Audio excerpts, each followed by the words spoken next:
오늘 함께 읽으신 본문의 말씀을 중심으로 해서 십자가에서 이루신 예수님, 그런 말씀의 제목으로 여러분과 말씀의 은혜를 함께 나누고자 합니다. 예수님의 어떤 이야기의 최고의 하이라이트라고 한다면 당연히 그분의 십자가의 사건을 이야기할 수 있을 것입니다. 십자가에서의 예수님의 죽음, 또 그 십자가의 죽음을 통해 우리를 향한 하나님의 구원의 역사들을 예수님께서 친히 이루어 주셨죠. 그것뿐만이 아닙니다. 죽으셨을 뿐만 아니라 다시 부활하셔서 우리의 영원한 소망을 주신 그러한 예수님의 십자가의 그 사건, 예수님의 이야기의 단연 최고의 스토리, 최고의 하이라이트라고 말할 수 있을 것입니다. 오늘은 여러분과 함께 그 십자가에 관한 이야기를 함께 나누고자 합니다. 과연 오늘 예수님의 십자가에서 그 십자가에 과연 어떤 일들이 일어났는가?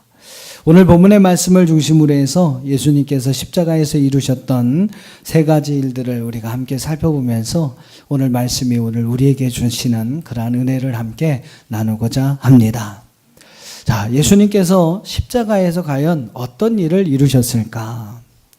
첫째로 우리는 그 십자가에서 예수님께서 우리의 구원을 위한 대속을 이루셨음을 보게 됩니다. 우리의 구원을 위한 대속의 사건을 이루신 주님. 오늘 여러분 본문의 말씀을 보시면 십자가에 달리신 예수님은 무수한 고난과 고초를 당하십니다.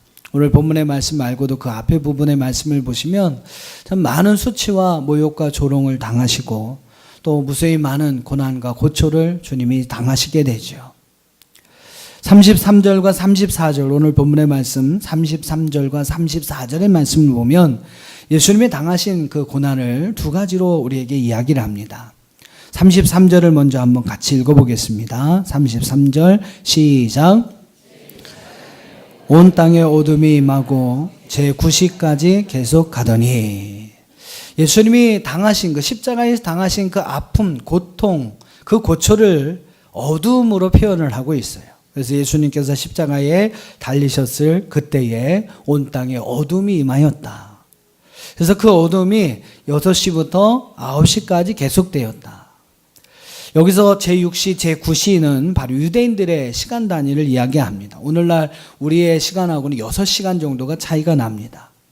그러니까 여러분 제6시는 오늘날로 얘기하면 12시 정오의 시간을 이야기합니다. 그 한낮 뜨거운 태양빛이 아주 쨍쨍한 그 정오 시간에, 또 이제 제9시라고 하면 이제 오후 3시를 이야기하는 것이죠. 실로 예수님께서는 오전 9시부터입니다. 시간적으로 따지면 이미 3시간 전부터 십자가의 못을 박히시게 되죠. 그리고 그때부터 오후 3시경까지 무려 6시간 동안 십자가에서 찢어지는 육체의 고통을 당하게 되시죠. 어둠보다 더 짙은 그러한 영적인 정신적인 고뇌를 맛보시면서 시시각각 자신에게 다가오는 그러한 죽음을 몸으로 온몸으로 받아내셔야만 했습니다. 그래서 그런 어떤 예수님의 어떤 고난과 고초를 어둠이라는 것으로 또 이제 6시부터 9시까지라는 시간적인 표현으로 하고 있고요. 또 34절을 한번 보세요. 34절 같이 읽어봅니다. 시작. 제9시에 예수께서 크게 소리 지르시되 엘리 엘리 라마 사박다니 하시니, 이는 번역하면 나의 하나님 나의 하나님 어찌하여 나를 버리셨나이까 하는 뜻이라. 예수님께서 마지막 절규를 행하십니다. 하나님을 향한 간절한 그러한 부름을 행하시게 되죠. 마치 기름이 동인한 그러한 등불이 마지막 자기 어떤 심지를 태우면서 희뿌연 연기와 불꽃을 일으키듯이 예수님께서는 이제 더 이상 항거할 수 없는 그 힘, 마지막 그 힘을 가지고 영적인 어떠한 그 고뇌와 고독 앞에서 마지막 힘을 내어 하나님을 향하여 절규하고 계시는 겁니다. 엘리 엘리 라마 사박다니. 얼마나 여러분 고통스러우셨으면 나의 하나님 왜 나를 어찌하여 나를 버리시나이까 라고 하면서 하나님을 향하여 부르짖으셨을까. 주님의 그 부르짖음 가운데 우리는 얼마나 그 주님의 십자가에서 무수한 고난과 고초를 당하셨는지를 깨닫게 됩니다. 여러분, 이렇게 예수님은 십자가에서 큰 고난과 고통을 당하십니다. 그리고 결국은 죽음을 당하게 되죠. 사랑하는 여러분, 왜 예수님께서 십자가에 이러한 고난과 고통을 당하시고 죽으셔야만 했습니까? 성경은 우리에게 분명하게 말씀하고 있어요. 이사야서 53장 5절과 6절 말씀에 그가 찔림은 우리의 허물 때문이요 그가 상함은 우리의 죄악 때문이라. 그분이 찔리시고 그분이 상하신 것은 우리의 허물과 우리의 죄악이라고 이야기해요. 그가 징계를 받음으로 우리가 평화를 누리고 그가 채찍에 맞음으로 우리가 나음을 받았도다. 우리는 양 같아서 그릇 행하여 각기 제 길로 갔거늘 여호와께서는 우리 모두의 죄악을 그에게 담당시키셨도다. 할렐루야. 우리의 죄악 때문이라고 말씀하고 있습니다. 주님이 십자가에서 그렇게 무수한 고난과 고초를 당하시고 죽을 수밖에 없었던 이유는 바로 우리의 죄악 때문이라고 말씀하고 있어요. 하나님께서 그 아들 독생자 예수 그리스도에게 우리 모두의 죄악을 담당시키셨다고 이야기를 합니다. 고린도후서 5장 21절은 십자가의 의미, 예수님의 십자가의 의미를 또한 이렇게 우리에게 설명하고 있어요. 한번 같이 읽어보겠습니다. 고린도후서 5장 21절입니다. 시작. 하나님이 죄를 알지도 못하신 이를 우리를 대신하여 죄로 삼으신 것은 우리로 하여금 그 안에서 하나님의 의가 되게 하려 하심이라. 할렐루야. 우리로 하여금 예수 그리스도 안에서 하나님의 의가 되게 하시고 바로 우리를 통해서 이런 구원에 귀한 은혜를 허락해 주시고자 죄로 인하여 죽는 우리 인생이 아니라 예수 그리스도로 의인으로 인정받는 칭의의 어떠한 은혜를 통해서 오늘 우리에게 영원한 하나님의 자녀로 하나님의 백성으로 영원한 생명 가운데로 우리를 인도하시기 위해서 죄 없으신 예수님이 바로 우리 대신 십자가에서 고난을 당하시고 죽으셨다고 말씀하고 있습니다. 사랑하는 성도 여러분, 왜 예수님께서 십자가에서 이와 같은 고난과 고초를 당하시고 죽음을 당하셨습니까? 바로 저와 여러분의 죄 때문이요. 죄로 인하여 죽음을 당해야 할 저와 여러분을 위해서 주님이 대신 고난당하시고 죽으신 줄로 믿습니다. 성경은 이것을 대속이라고 이야기를 해요. 우리가 죽어야 할 그 자리에 바로 주님이 달려 죽으신 것입니다. 우리는 우리 죄로 인하여 고난을 당해야 하고 우리의 죄로 인하여 죽음을 당해야 하는 마땅한 죄인들인데 하나님께서는 바로 저와 같은 사람을 구원하시기 위해서 우리를 살리시기 위해서 우리 대신 예수님을 십자가에 죽게 하신 것입니다. 우리가 당해야 할 고난과 고통을 예수님께서 대신 당하신 것이요 바로 그분의 대속으로 말미암아 우리가 이렇게 구원을 얻었습니다. 이렇게 예수님은 십자가에서 우리를 구원하여 주셨습니다. 우리의 구원을 위한 대속을 이루셨습니다. 그분의 십자가가 아니었다면 우리는 결국 죄로 인하여 영원히 죽을 수밖에 없는 인생들이 되었을 것입니다. 여러분, 죽음이 여러분의 인생의 끝이라면 과연 어떨까요? 여러분, 죽음이 여러분의 인생의 끝이라면 열심히 사는데 결국은 죽기 위해서 사는 것이 된다면 우리 인생이 여러분 얼마나 절망적일까요? 한번 영상을 제가 하나 준비했는데 간단한 영상인데 한번 좀 보시죠. 불 안 끄셔도 되고 한번 보시면서 한번 좀 생각해 보셨으면 좋겠습니다. 그리고 그 다음엔 이봐, 드디어 내가 새로운 프로그램을 개발해냈어. 우와 대단한데. 그래서 이제부터 나는 초고속 승진을 하게 될 거야. 내가 이 회사의 사장이 되는 건 시간 문제지. 오 멋진데. 그리고 그 다음엔 업계에 힘 좀 주고 끝내주는 미인과 호화로운 저택에서 즐거운 인생을 시작하는 거야. 우와 굉장한데. 그리고 그 다음엔 그리고? 귀여운 아이들을 낳아서 원하는 것은 뭐든지 들어주는 최고의 아빠가 되는 거라고. 좋겠는데. 그리고 그 다음엔 시간이 흘러 은퇴하면 느긋하게 쉬면서 가끔 파티도 열고 조용히 여행도 다니고 뭐 이런 게 인상 아니겠어? 괜찮은 인생이군. 그리고 그 다음엔 도대체 왜 자꾸 그 다음엔이라고 묻는 거야? 아마 죽겠지 뭐. 내 장례식에 참석한 사람들은 모두 나의 성공한 삶에 대해서 이야기하느라 정신없을 거야. 그리고 그 다음엔 너 지금 또 뭐라고 말했어? 그 다음엔 도대체 뭐가 있단 말이야? 그 다음엔 잠깐. 당신도 이 친구처럼 살고 있지는 않나요?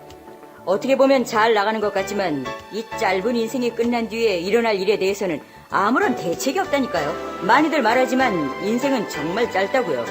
당신도 죽은 다음에는 어떻게 될지 궁금하지 않으세요? 성경이 뭐라고 말씀하시는지 한번 보세요. 한 번 죽는 것은 사람들에게 정해진 것이고 그 뒤에는 심판이 있는 것 같이. 심판이라고? 내가 뭘 잘못했길래? 난 사기도 치지 않았고 도둑질도 안 했고 남에게 피해 준 적도 없단 말이야. 그래도 나름대로 착하게 살려고 노력했다고. 그러나 성경은 말씀하시기를 이는 모든 사람이 죄를 지었으므로 하나님의 영광에 이르지 못하다가 아무리 착하게 살려고 노력했다 하더라도 너에게 죄가 있다는 것은 사실이잖아. 자, 여기를 잘 보라고. 우리가 아직 죄인이었을 때 그리스도께서 우리를 위하여 죽으심으로써 하나님께서는 우리를 향한 그의 사랑을 나타내셨느니라. 죽음이 우리의 끝이라면 여러분 그것처럼 아주 절망적인 그런 인생은 없을 것입니다. 하지만 예수님의 십자가로 인하여 구원받은 우리들은요, 바로 죽음이 끝이 아니라 영원한 생명을 향해 나아가게 되는 줄 믿습니다. 우리를 위하여 여러분 대속제물이 되어주신 예수 그리스도를 믿는 그 믿음 안에서 우리는 구원을 받게 되고 영원한 생명을 얻게 됩니다. 바로 이런 은혜를 예수님이 십자가에서 우리에게 주신 것이죠. 두 번째로 십자가에서 예수님은 성소의 휘장을 찢으셨습니다. 자, 예수님께서 십자가에서 이루신 중요한 또 하나의 사건이 38절 말씀에 나오는데요.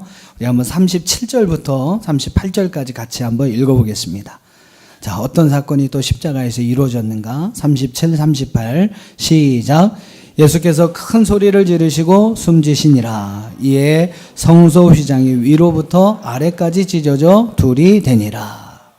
여러분 십자가에서 어떤 일이 일어났습니까? 예수님께서 십자가에서 죽으실 때에 성소의 휘장 위에서부터 아래로 찢어져 둘이 되었다라고 이야기를 합니다. 이 사건이 의미하는 것이 무엇인지를 알기 위해서는 우리가 좀 성막의 구조를 이해하셔야 합니다. 출애굽기 19장 이후에 보면요, 하나님께서 이제 모세를 시내산으로 부르십니다. 광야 여정 가운데 모세를 시내산으로 부르세요. 그리고 모세에게 그곳에서 40 동안 함께 거하면서 모세에게 여러 말씀들을 주시죠. 자, 무엇을 주십니까? 소위 말하는 율법이라고 하죠. 여러분이 아시는 것처럼 두 개의 돌판에 기록되어 있는 십계명의 말씀을 주셨어요. 십계명만 주신 게 아닙니다. 창세기부터 출애굽기, 레위기, 민수기, 신명기까지 보면 거기 하나님께서 모세에게 주셨던 율법의 말씀 613가지가 기록되어 있어요. 그러니까 그 말씀을 하나님께서 모세에게 시내산에서 주셨습니다. 그런데 여러분 그 율법의 말씀만 준 것이 아니에요. 출애굽기 20장 후반절의 말씀을 보면요, 예배를 드릴 때 어떻게 하나님 앞에 예배를 드려야 하는지, 예를 들면 돌로 제단을 쌓아서는 안 되고 돌로 쌓을 때는 다듬지 않은 돌을 가지고 제단을 쌓아야 하고, 토단을 쌓아서 제사를 드리고, 또 제단에 올라갈 때는 내 하체가 드러나지 않도록 층계로 내 제단에 오르지 말아라. 그러니까 어떻게 하면 하나님이 기뻐하시고 기쁨으로 받으실 예배를 드릴 수 있는지를 우리에게 말씀해 주시게 됩니다.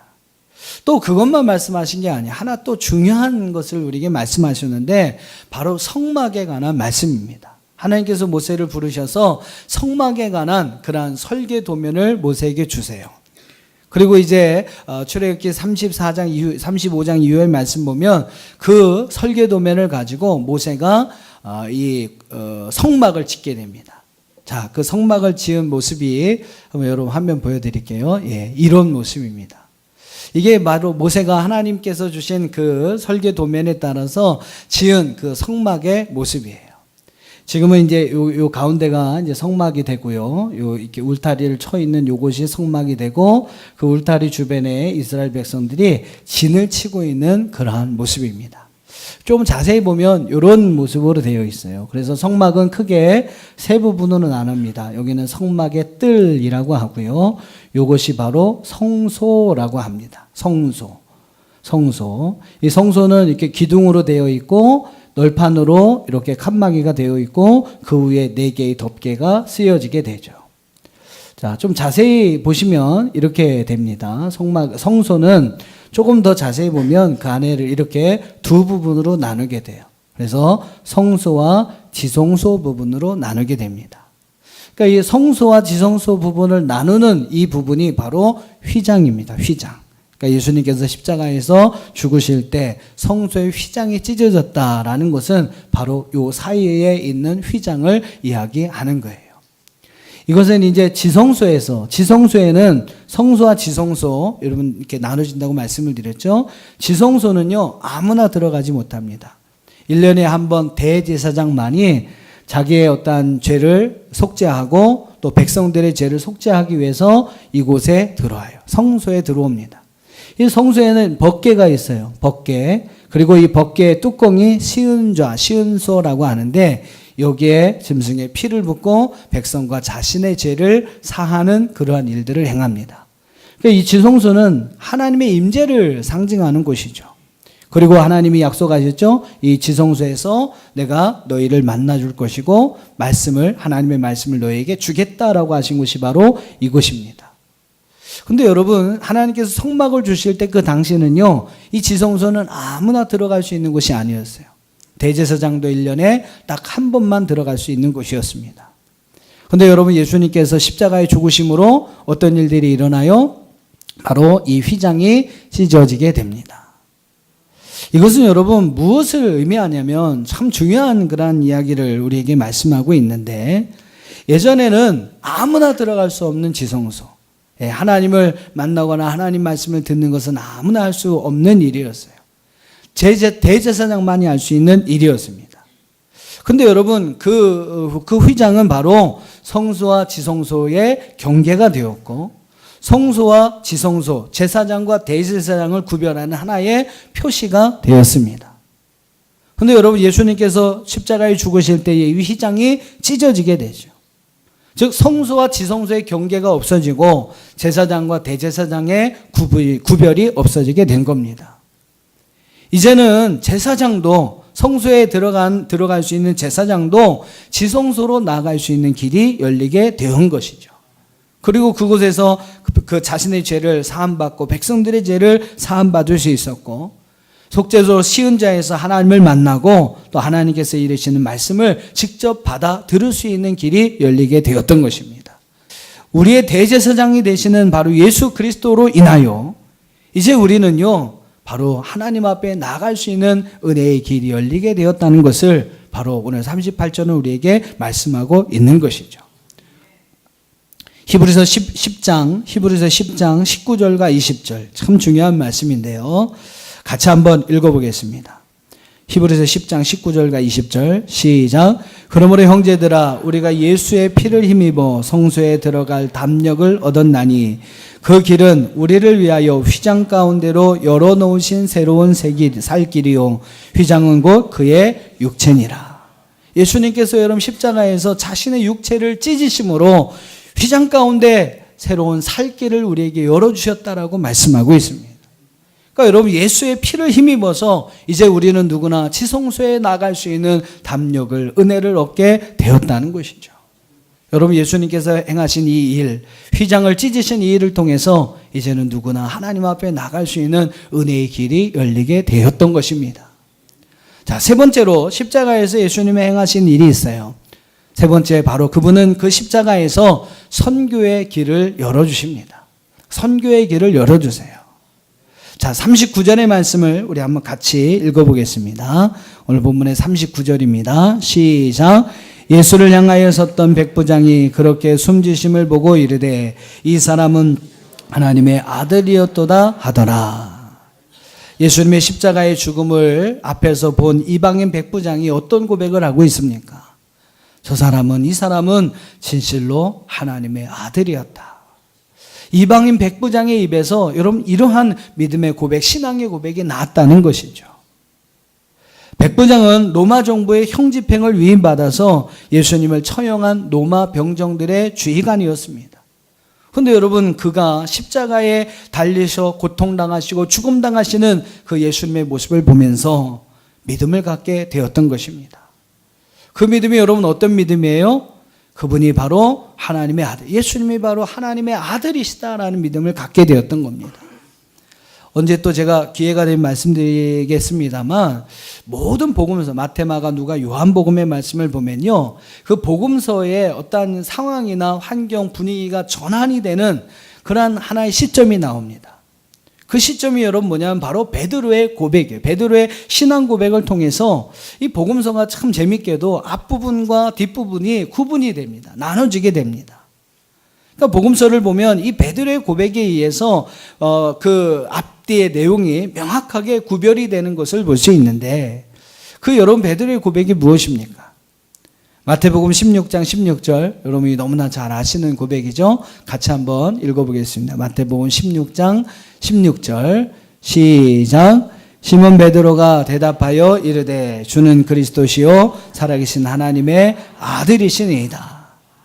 여러분 복음서에 새로운 분위기의 전환을 위한 가장 중요한 고백, 이 베드로의 여러분 신앙 고백에서 베드로가 하고 있는 고백은요, 예수님은 그리스도이십니다.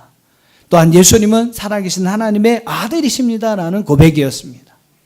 이 고백을 드리고 예수님은 바요나 시마나 내가 복이 있다 하면서 베드로를 엄청나게 축복하시죠. 그리고 베드로는 이 고백 하나 때문에 하나님의 교회, 초대교회를 세우는 그러한 사도로서 하나님 앞에 귀하게 쓰임받게 됩니다. 그만큼 여러분 중요한 고백이 바로 이 고백인데, 오늘 여러분 십자가상에서 죽음을 당하시는 그 예수님의 모습을 바라보던 백부장의 입에서 이 사람은 진실로 하나님의 아들이시다라는 그러한 신앙의 고백이 나오게 되었다는 것입니다. 한 전설에 따르면요, 이 본문에 나오는 이 백부장은 론지루스라고 하는 사람이라고 합니다. 론지루스라고 하는 백부장이에요. 외경 베드로 복음서에 보면 이 사람의 이름을 페트로니우스라고도 기록하고 있습니다. 아무튼 이 론지누스라고 하는 사람은요, 빌라도의 지시를 받아서 주님의 십자가형을 행하였던 그러한 로마의 주의관, 로마 병정들의 주의관이었어요. 예수님의 곁에 서 있다가 나중에는 어떤 일을 이 사람이 하냐면, 예수님이 죽었는지를 확인하기 위해서 창으로 옆구리를 찌른 그러한 일을 행하였던 백부장이 바로 론지루스라고 하는 백부장이었다고 합니다. 근데 그가 여러분 예수님의 십자가에서의 모습을 보면서 이와 같은 고백을 행하였던 것이죠. 예수님이 십자가에 죽으신 이후에 이 론지누스는요, 중한 병에 걸려서 누워 있을 수밖에 없었다고 합니다. 병들어 누워 있었던 때가 있었다고 해요. 근데 그때 이 론지누스는 아주 신비로운 체험을 하게 됩니다. 어떤 체험이냐면, 자신이 이제 창으로 이제 주님의 옆구리를 찔렀던 이거 있지 않습니까? 그리고 그 창을 이제 닦아내기 위해서 이제 수건을 사용했는데, 그 창에 묻은 주님의 어떤 닦은 그 수건을 가지고 자기의 눈에 그것을 대었을 때에 즉시로 그 병에서 낫는 신비로운 체험을 하게 되었다고 합니다. 이런 경험을 한 다음에 그는 이제 군인 생활은 다 접어두고요, 사도들의 제자가 되었다고 합니다. 그 후에 그는 가파도기아 카이사레아라는 하는 곳에서 이제 수도원 생활을 하면서 그 지역의 많은 사람들에게 예수 그리스도를 전하는 일을 행했다고 합니다. 나중에는 로마 집장관에게 붙잡혀서 이제 복음을 전하지 말라고, 예수를 전하지 말라는 심한 박해와 고초를 당함에도 불구하고 그는 계속 복음 전하는 일을 행하였다고 합니다. 로마의 집정관은 그의 이 일을 다 뽑아버리고 그의 혀를 잘라버렸습니다만, 예수 그리스도의 복음을 전하는 그의 입술만은 닫을 수 없었다고 합니다. 결국 그는 이제 순교를 하게 되고요, 그의 순교하는 모습을 보고 있었던 로마의 많은 사람들은 큰 감동을 받고 그로 인해서 예수 그리스도의 복음을 받아들이게 되었다고 합니다. 이런 이야기들이 전해져 내려오고 있다고 해요. 예수님의 여러분 십자가의 죽음을 목격했던 그 한 사람, 이방인 백부장을 통해서 하나님 로마의 또 다른 많은 사람들에게 그리스도의 복음을 전하게 하여 주셨던 것입니다. 바로 여러분 그 한 사람 십자가상에서 오늘 그 예수님의 모습을 보면서 믿음과 신앙의 고백을 드렸던 그 한 사람을 통해 하나님 예수 그리스도의 복음이 땅끝까지 전파되게 하시고, 또 다른 아름다운 믿음의 열매를 거둘 수 있도록 은혜를 허락해 주셨다는 것입니다. 여러분, 오늘날에도 마찬가지예요. 순교로 인하여 흘려진 믿음의 사람들의, 우리 믿음의 선진들의 순교의 피가 이 땅 가운데 있기에 오늘 우리가 이렇게 복음의 역사를 누리며 살아가고 있는 줄로 믿습니다. 우리나라도 여러분 마찬가지 아닙니까? 이렇게 여러분 이 땅에 복음화되기까지 수많은 믿음의 선진들의 순교의 피가 있었어요. 많은 외국인 선교사들이 이 땅에 와서 흘린 그 순교의 피값이 있기에 오늘 우리가 이러한 구원의 역사들, 또한 이 선교의 역사들, 복음의 역사들을 이루고 살아가고 있는 줄로 믿습니다. 그들이 여러분 생명을 걸고 이 땅에 와서 값진 순교의 피를 흘리지 않았다면 우리나라 오늘날과 같은 이러한 선교의 놀라운 역사를 이룰 수가 없었던 것이죠. 그리고 저와 여러분은 죄와 또 마귀에 사로잡혀서 우리의 삶을, 또 죽음이라는 절막한 것을 앞에 두고 우리의 인생을 살아가는 그런 인생이 될 수밖에 없었을 것입니다. 사랑하는 여러분, 꼭 기억하십시오. 예수 그리스도께서 십자가에 흘리신 피가 로마의 백부장을 변화시켰습니다. 또한 그의 순교의 피가 로마의 많은 사람들을 변화시켰습니다. 오늘도 여러분 이 땅 가운데 흘려진 믿음의 선진들의 흘려진 그 순교의 값이, 순교의 피가 오늘 이 땅을 변화시켰고 오늘 우리를 새롭게 한 줄로 믿습니다. 오늘날과 같은 여러분 이 선교의 역사는 피의 역사라고 해도 과언이 아닐 것입니다. 그 피의 시작은 바로 예수 그리스도께서 십자가에 흘리신 피였다는 것이죠. 그 피가 오늘날과 같이 이러한 선교의 역사를 이룰 수 있게 하였고, 오늘날과 같이 여러분 수많은 사람들이 예수 그리스도를 통해 하나님이 주시는 놀라운 은혜와 기쁨을 누리며 살아갈 수 있게 만드셨다는 것입니다. 이렇게 여러분 예수님은 십자가상에서 선교의 길을 열어주셨어요. 오늘 우리에게까지 이렇게 하나님의 복음이 돌아올 수 있는 통로가 되게 만드셨고, 그 복음을 통해서 오늘 우리가 이렇게 하나님 안에서 은혜와 기쁨을 누리는 삶을 살아갈 수 있도록 하나님께서 우리에게 은혜를 베풀어 주셨습니다. 말씀을 정리하고 마치려고 합니다. 예수님이 십자가에서 세 가지 일을 이루셨어요. 바로 오늘 우리를 위한 구원을 위한 대속의 사건을 이루셨습니다. 또 십자가에서 예수님은 성소의 휘장을 찢으셨어요. 그래서 이제는 우리로 하여금 누구든지 하나님 앞에 나아갈 수 있는 은혜의 길을 열어주셨습니다. 또 십자가에서 예수님은 우리에게까지 하나님의 복음이 흘러올 수 있는 선교의 길을 열어주셨어요. 그리고 이제는요, 그 선교의 어떤 순교의 피가 땅끝까지, 아직까지 주님을 모르는 많은 사람들에게까지 흘러가기를 하나님 원하고 계시는 줄 믿습니다. 오늘 이 시간 한번 여러분 주님의 십자가를 한번 묵상해 보셨으면 좋겠어요. 한번 이 시간 좀 조용히 눈을 감으시고 한번 주님의 십자가를 좀 다시 한번 여러분 마음속에 그려 보셨으면 좋겠습니다. 그리고 그 십자가가 바로 나를 위한 주님의, 나의 구원을 위한 주님의 대속의 사건임을 다시 한번 기억하시고, 또 주님이 흘리신 그 십자가의 그 은혜로 말미암아 이제는 우리가 하나님 앞에 나갈 수 있는, 주님 앞에 더 믿음으로 가까이 갈 수 있는 은혜의 길이 우리에게 열렸습니다. 또 그 주님의 십자가로 인해서 오늘 우리가 이렇게 하나님의 구원의 은혜들을, 그 복음을 통해서 우리에게 주신 하나님 은혜와 기쁨을 누리며 살아갈 수 있게 하셨습니다. 십자가를 통해서 오늘 여러분에게 주신 하나님의 은혜, 한번 잠깐 우리 좀 조용히 한 1, 2분 정도만 십자가를 묵상하면서 그 은혜를 주신 하나님 앞에 잠시 감사하는 시간이 되었으면 좋겠습니다. 우리에게 구원의 은혜를 주신 주님 감사합니다. 십자가를 통해 우리가 더 하나님 앞에 믿음으로 다가설 수 있는 은혜의 길을 열어주신 주님 감사합니다. 십자가를 통해 오늘 나에게까지 이러한 이 복음이 흘러올 수 있도록 선교의 길을 열어주신 주님 감사합니다. 너무나 뻔한 것인 줄 알았습니다.